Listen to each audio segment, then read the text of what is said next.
Bonjour, dans la capsule vidéo de la page 8 de tes notes de cours, on va voir les droites perpendiculaires pour arriver à faire la troisième transformation géométrique du chapitre, la réflexion. Donc on a vu, aux dernières pages, on a vu comment faire les translations, on a vu que le concept clé, c'était les droites parallèles. On a vu, avant dans la rotation, que le concept clé, c'était les cercles. Là, cette fois-ci, pour faire une réflexion, ça va être les droites perpendiculaires.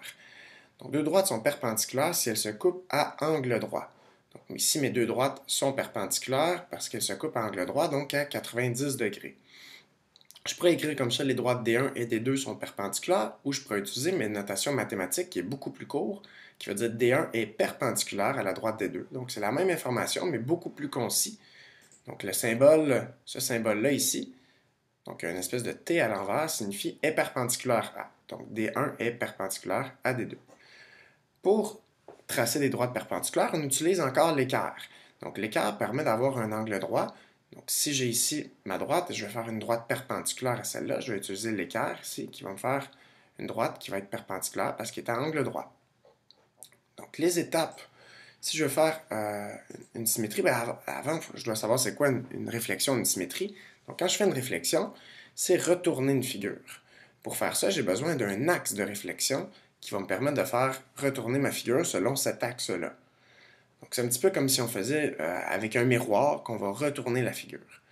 Donc la réflexion, c'est une transformation qui permet d'obtenir des figures isométriques, donc même mesure d'angle et de côté, tout comme la rotation et la translation aussi qui permettaient d'obtenir des figures isométriques.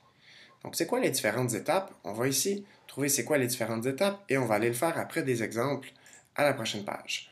Donc avec l'équerre, on va tracer des droites perpendiculaires à l'axe de réflexion et qui passent par chacun des sommets de la figure. Donc on va tracer des droites perpendiculaires. Si j'ai trois sommets, je vais faire trois droites perpendiculaires.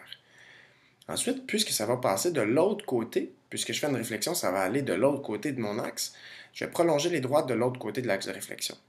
Après, je vais aller mesurer la distance qui sépare le sommet de la figure à l'axe de réflexion, et là, ça va être mes points bleus.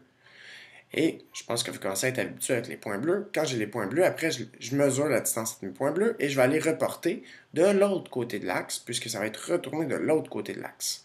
Et je fais ces étapes-là autant de fois qu'il y a de sommets.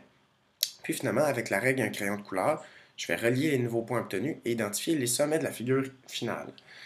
Donc là, ça paraît un petit peu compliqué comme ça. On verra dans la prochaine page, on va en faire des exemples, ça va être beaucoup plus clair. Merci.